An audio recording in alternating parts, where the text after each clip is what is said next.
কাপড় এত কাচি, কাপড় দেখে সাফই হয় না। কাপড়ের কি দোষ?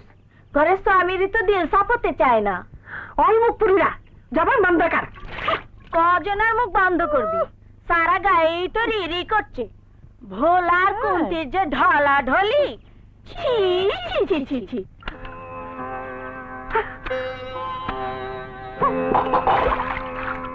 অমন স্বামীকে আমি হলে বীজ গিলিয়ে মারতাম, এমন মুখ কাউকে দেখাতাম না। আমি হলে বুঝলি গলায় দড়ি দিয়ে মরতাম। দেখেছিস কত? এই বেচু, ভোলাকে নিয়ে কথা বলা বলি হচ্ছে, তাকে সত্যি? বিন্দি, আমার তারা আছে, আমি আমি যাই রে। এই যাই কি রে, যাই কি রে? এই কথা যদি সত্যি হয় তাহলে তোদের দুজনকে কাউকে ছাড়ছি রে, বলে রাখলাম। হ্যাঁ, ওরে বাপ রে।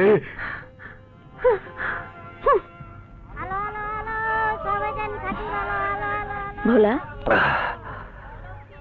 কিছু বলবি বিমলাদি? ঘরের লক্ষ্মীকে পায়ে ঠেলে কুন্তির দিকে দৌড়াস নি। ঘরে ফিরে যা, ঘরে ফিরে যা, যা যা।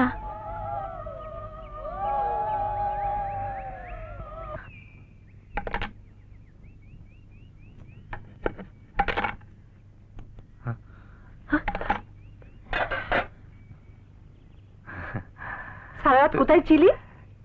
আরে কাজকর্ম করতে করতে রাত হয়ে গেল, তাই মনিবের বাড়িতে শুয়ে পড়েছিলাম। তো এইভাবেই চলবি? ঘর সংসার আছে না, খরচাপাতি আছে না? বাবালি, দে কামাই পয়সা দে। পয়সা? হে রাম, পয়সা আনতে তো ভুলে গেছি। এই করতে করতে কবি পৌঁছালকে না ভুলে যাস। পয়সা আনিস নি? আরে বললাম তো পয়সা আনিনি।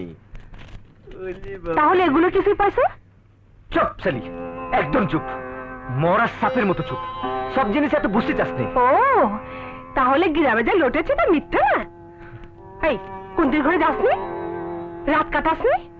দেখ, সারাদিন কাজকর্ম করে ঘরে এসে সাফাই গাইতে হবে। হ্যাঁ হবে, বউ নিয়ে সংসার করতে হলে বউয়ের কাছেই তোকে সাফাই গাইতে হবে। আমাকে অশান্তিতে দেখি তুই শান্তিতে থাকতে পারবি না। এই আমার চোখের দিকে তাকিয়ে বল, লোকে যা বলছে সব সত্যি না মিথ্যা? তুই যদি সত্যি মনে কর সত্যি, আর মিথ্যা মনে করলে মিথ্যা। এটা তোর আসল জবাব হলো না রে ভোলা। তুই আমাকে খেপাস নে। তোর কপালে কুদাল মারবে রে, কুদাল।